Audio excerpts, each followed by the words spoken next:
नमस्कार दोस्तों, आज के हमारे इस वीडियो में हम आपको ईश्वर पर विश्वास की एक कहानी सुनाएंगे।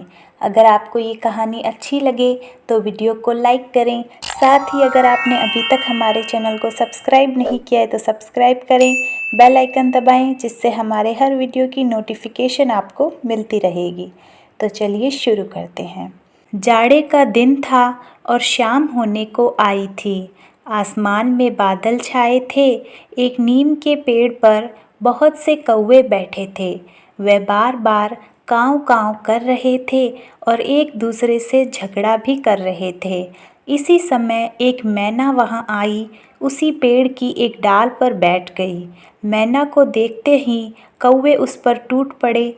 बेचारी मैना ने कहा, बादल बहुत हैं, इसलिए आज अंधेरा हो गया है। मैं अपना घोंसला भूल गई हूँ, इसलिए आज रात मुझे यहाँ बैठने दो। कौवों ने कहा, नहीं, ये हमारा पेड़ है, तू यहाँ से भाग जा। मैना बोली, पेड़ तो सब ईश्वर ने बनाए हैं। इस सर्दी में यदि वर्षा पड़ी और ओले पड़े तो ईश्वर ही हमें बचा सकते हैं। मैं बहुत छोटी हूँ, तुम्हारी बहन जैसी हूँ।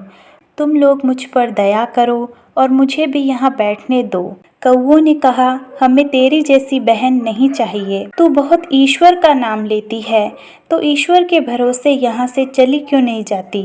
कौवों को काँव काँव करके अपनी ओर झपटते देखकर बेचारी मैना वहाँ से उड़ गई और थोड़ी दूर जाकर एक आम के पेड़ पर बैठ गई। रात को आंधी आई, बादल गरजे और बड़े बड़े ओले बरसने लगे।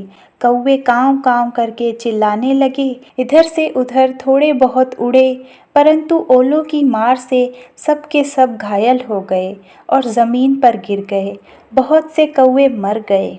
मैना जिस आम के पेड़ पर बैठी थी, उसकी एक डाली टूटकर नीचे गिर गई। डाली टूटने से उसकी जड़ के पास एक जगह हो गई। छोटी मैना उसमें घुस गई और उसे एक भी ओला नहीं लगा। सवेरा हुआ और 2 घड़ी चढ़ने पर चमकीली धूप निकली। मैना उस जगह से बाहर निकली और पंख फैलाकर चहक कर उसने भगवान को प्रणाम किया और उड़ गई। पृथ्वी पर ओलों से घायल पड़े हुए कौवों ने मैना को उड़ते हुए देखा और बड़े कष्ट से पूछा, मैना बहन, तुम कहाँ रही थी? तुमको ओलों की मार से किसने बचाया? मैना बोली, मैं तो आम के पेड़ पर अकेली बैठी भगवान से प्रार्थना कर रही थी और भगवान ने मेरी मदद की। दुख में पड़े असहाय जीव को ईश्वर के सिवाय कौन बचा सकता है।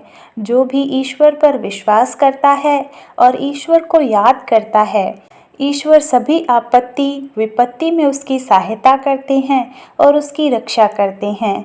ईश्वर के कार्य अनोखे हैं। हमारे समझने में कमी हो सकती है, परंतु उनके करने में नहीं। अगर आपको ये कहानी पसंद आई हो तो शेयर अवश्य करें। धन्यवाद।